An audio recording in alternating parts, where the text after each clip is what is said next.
प्रश्न 1, निम्नलिखित में से प्रत्येक का व्युत्क्रम ज्ञात करें। व्युत्क्रमों के उचित भिन्न, विषम भिन्न एवं पूर्ण संख्या के रूप में वर्गीकृत करें। तो प्रश्न पहला,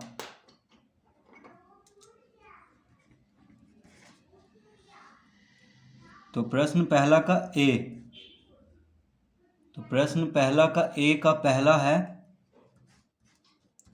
5/7। तो 5/7 का पहले व्युत्क्रम लिखना है। तो 5/7 का व्युत्क्रम हो जाएगा 7/5। देखिए व्युत्क्रम मतलब जो हर है वो अंश बन जाएगा और जो अंश है वो हर बन जाएगा। ठीक है, तो 5/7 का व्युत्क्रम हो गया 7/5। अब देखिए यहाँ पे अंश बड़ा है और हर छोटा है, तो इसको क्या कहेंगे? इसको कहेंगे विषम भिन्न। तो इसको हम इस तरह लिख देंगे, विषम भिन्न। इसको क्या कहेंगे? विषम भिन्न। ठीक है, जब अंश बड़ा हो और हर छोटा हो, यानी हर से अंश बड़ा हो, तो उसको क्या कहेंगे? विषम भिन्न। तो इस तरह भी लिखना है इसको। अब दूसरा में है 1/8। तो 1/8 का पहले हम व्युत्क्रम लिखेंगे। तो 1/8 क्या बन जाएगा? 8/1। तो बटा में 1 लिखे या ना लिखे कोई फर्क नहीं पड़ रहा है, तो बस 8 लिख देंगे। तो 8 क्या है? तो 8 है पूर्ण संख्या। 8 क्या है? पूर्ण संख्या। तो इस तरह कॉमा दे करके हम लिख देंगे यहाँ पे पूर्ण संख्या। तो इस तरह हो गया दूसरा। अब तीसरा, तो तीसरा प्रश्न है 12/7। 12/7। तो पहले इसका व्युत्क्रम लिखते हैं। तो व्युत्क्रम यानी जो हर है, जो अंश बन जाएगा, और जो अंश है वो हर। तो 7/12। तो 7/12 क्या है? 7/12 है, अब देखिए यहाँ पे अंश छोटा है हर से, अंश हर से छोटा है, तो ये है उचित भिन्न। क्या है? उचित भिन्न। तो इसको हम लिख देंगे उचित भिन्न। प्रश्न 4, प्रश्न 4 है 3/4। तो 3/4 का पहले हम व्युत्क्रम लिख देते हैं। तो 3/4 का व्युत्क्रम हो जाएगा 4/3।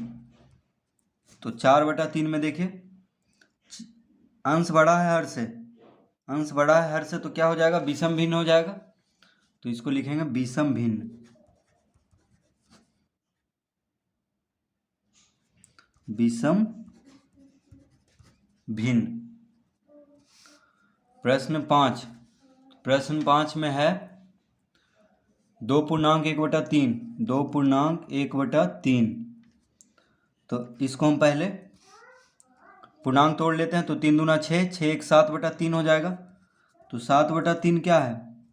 यहाँ भी अंश बड़ा है हर से, तो यह भी हो गया विषम भिन्न।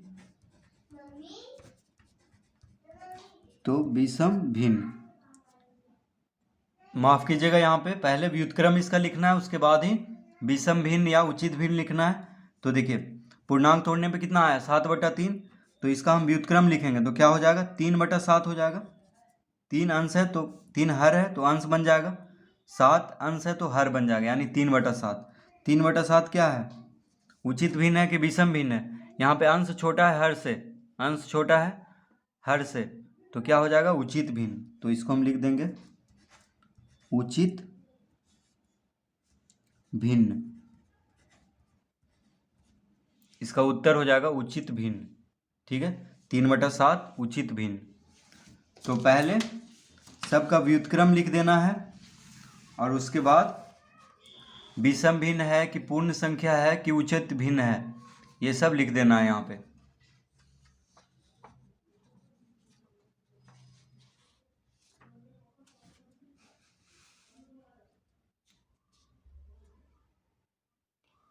प्रश्न पहला का बी, नीचे दिए गए रिक्त स्थानों की पूर्ति करें ताकि दिए गए कथन सत्य हो। तो प्रश्न पहला का बी अब हल करेंगे।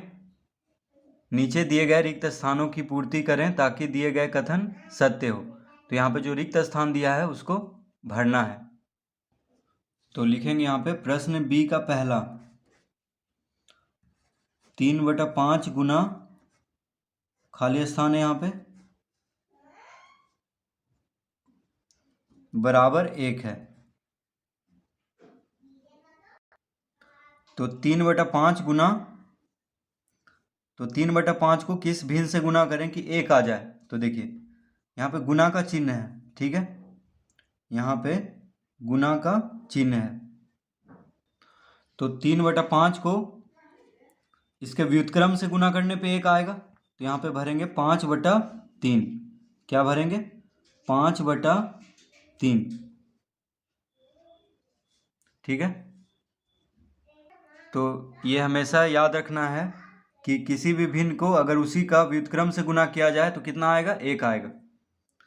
तो प्रश्न पहला का उत्तर हो जाएगा 5/3। अब देखिए दूसरा में है, इस तरह दिया हुआ है डब्बा गुना यानी खाली स्थान 2/5 बराबर 1। तो 1 लाना है। तो देखिए यहाँ पे 2/5 है, तो 2/5 का व्युत्क्रम क्या होगा? 5/2। तो हम यहाँ पे भर देंगे 5/2। तो 5/2 यानी 2/5 का व्युत्क्रम से गुना करेंगे तो कितना आ जाएगा? 1 आ जाएगा। क्योंकि देखिए 2 से 2 कट जाएगा, 5 से 5 कट जाएगा। उसी तरह यहाँ पे 3 से 3 कट जाएगा, 5 से 5 कटेगा तो 1 आएगा। तो व्युत्क्रम से गुना करेंगे। तीसरा 2/3 गुना 3/2 बराबर,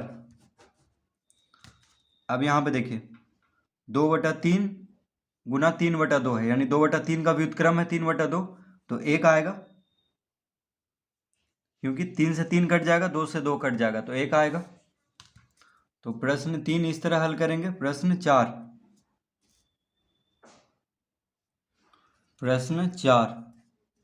तो प्रश्न 4 में है 2 पूर्णांक 1/2 गुना खाली स्थान बराबर 1। तो इसका उत्तर होगा, अब देखिए 2 पूर्णांक 1/2, तो 2 पूर्णांक 1/2 को हम लिख सकते हैं। देखिए 2 पूर्णांक 1/2 यानी पूर्णांक तोड़ेंगे तो कितना हो जाएगा? 2 दूनी 4, 4 1 5, 5/2। तो 5/2 गुना इस तरह है, ये प्रश्न इस तरह है, ठीक है। 5/2 गुना खाली स्थान बराबर 1, क्योंकि यहाँ पे 2 दूना 4, 4 1 5, 5/2 हुआ पूर्णांक तोड़ने पे। तो इसका व्युत्क्रम क्या हो जाएगा? 2/5 यानी यहाँ पे कितना भरेंगे? 2/5। तो इसका उत्तर हो जाएगा 2/5, 2/5। तो 2 पूर्णांक 1/2 गुना 2/5 बराबर 1 आएगा।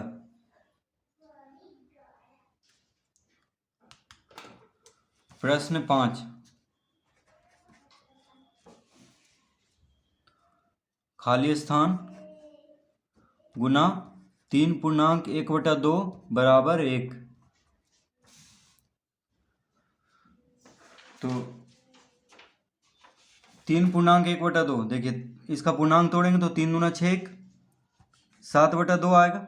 इसको पूर्णांक तोड़ने पे 3 दूना 6, 6 1 7, 7/2। तो 7/2 का व्युत्क्रम से गुना करेंगे तभी 1 आएगा। तो 2/7 हम यहाँ पे भरेंगे। यहाँ पे कितना भरेंगे? 2/7। कितना भरेंगे? 2/7।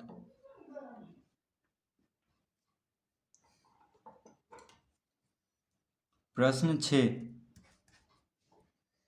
तो प्रश्न 6 है 5/7 गुना 7/5 बराबर खाली स्थान। तो 5/7 का व्युत्क्रम है 7/5, तो क्या आएगा उत्तर? गुना करने पे 1 आएगा, क्योंकि व्युत्क्रम से गुना करने पे 1 आता है। तो इस तरह हम प्रश्न बी का पूरा हल कर लेंगे। तो पहला का उत्तर होगा 5/3, दूसरा का 5/2, तीसरा का 1, चौथा का 2/5, पांचवा का 2/7 और छठा का 1।